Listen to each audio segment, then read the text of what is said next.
Alors, entrons directement dans le vif du sujet avec ce décryptage et explorons ensemble le parcours fascinant de l'identité juridique. Ça peut sembler abstrait au premier abord, mais c'est littéralement ce qui définit notre existence même, de notre naissance jusqu'à bien après notre mort.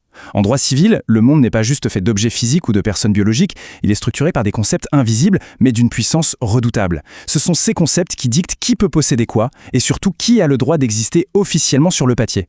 Mais avant même de parler de nous, les humains, regardons cette question un peu provocatrice qui s'affiche. Spontanément, on se dit que c'est la biologie qui trace la ligne de démarcation entre une personne et un simple bien matériel. Eh bien, le droit a sa propre logique, et elle est parfois à des années-lumière de la nature telle qu'on la conçoit. En voici la preuve parfaite. En 2001, la Nouvelle-Zélande a franchi le pas en reconnaissant un fleuve comme une personne juridique à part entière. C'est fou, non? Ça illustre brillamment que l'identité juridique, ce n'est pas qu'une question de chair et d'os. C'est avant tout un outil sociétal hyper flexible. Un statut que la société décide d'accorder ou non. Et voici notre plan de route. On va partir de la définition même d'une personne, voir à quel moment précis naissent nos droits, analyser le pouvoir de notre nom, comprendre comment on peut changer cette identité pour enfin atterrir sur la notion de domicile. Allez, c'est parti. On attaque avec notre première grande étape, brouiller les frontières entre les personnes et les choses. Voyons comment la loi s'y prend pour ranger absolument tout ce qui existe dans l'univers dans deux tiroirs bien distincts. Ce qui saute aux yeux ici, c'est le statut des animaux. Aujourd'hui, on les reconnaît comme des êtres doués de sensibilité, certes, mais juridiquement parlant, ils restent coincés dans la case des objets de droit. Exactement au même titre qu'une chaise, un ordinateur ou une voiture. On a beau mettre en place des lois pour les protéger, on cherchera toujours à identifier leurs propriétaires. Ils n'ont pas de personnalité juridique propre. Sauf que les choses évoluent très vite. Comme le montre cette liste, c'est un véritable séisme juridique à l'échelle mondiale. De l'Équateur à l'Inde, la nature elle-même gagne petit à petit le statut de personne juridique. Le droit est en train de s'adapter pour accorder des droits opposables à des écosystèmes entiers. Ce qui nous amène à une question fondamentale, notre deuxième point.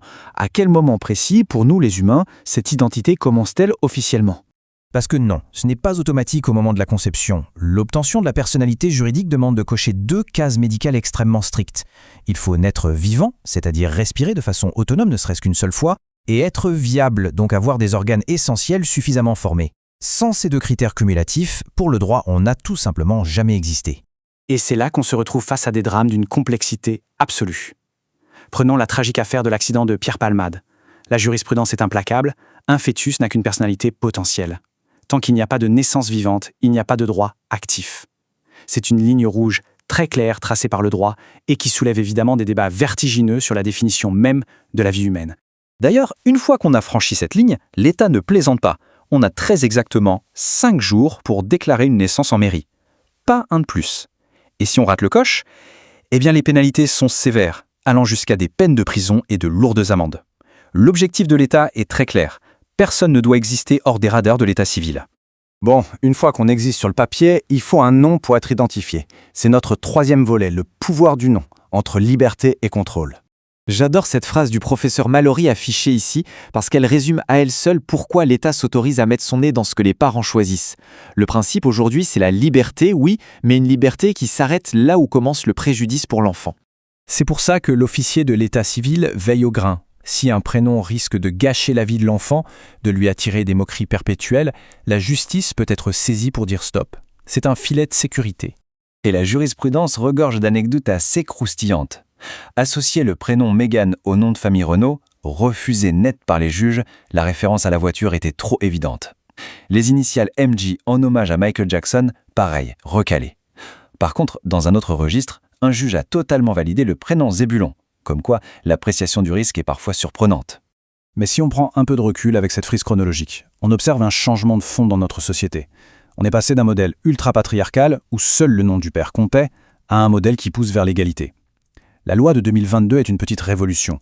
On peut désormais changer de nom de famille par simple déclaration à la mairie pour prendre celui de l'autre parent. Une démarche beaucoup plus autonome.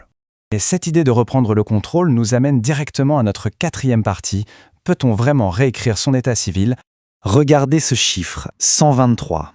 C'est minuscule, c'est le nombre total de changements de prénoms recensés et acceptés en France en 2023. Ça illustre parfaitement une chose. Même avec des procédures simplifiées, l'État dépeste l'instabilité juridique. Changer d'identité n'est pas un acte anodin, ça reste une exception très encadrée. Le terme technique pour ça, c'est le principe d'indisponibilité. En gros, notre état civil ne nous appartient pas comme on possède un objet. Il est d'ordre public. On ne peut pas le modifier sur un coup de tête pour éviter la fraude et garder une trace fiable de chaque individu dans la société. Sauf que ce blocage n'est pas absolu, surtout quand il se heurte au respect de la dignité humaine. C'est le grand apport de la loi historique de 2016 pour les personnes transgenres. Fini l'obligation de justifier le parcours médicaux ou chirurgicaux lourd. C'est désormais l'apparence sociale et le vécu de la personne qui priment pour faire modifier la mention du sexe. Un vrai changement de paradigme.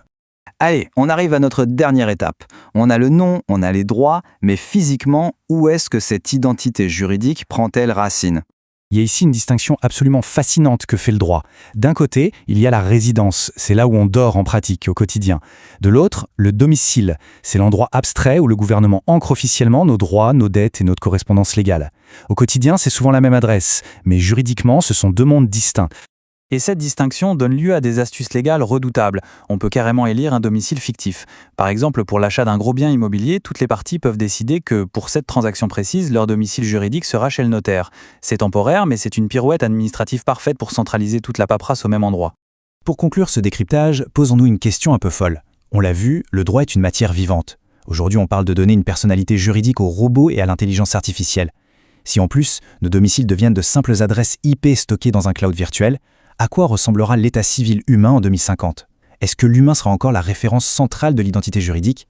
Une chose est sûre, l'histoire du droit est très loin d'avoir dit son dernier mot.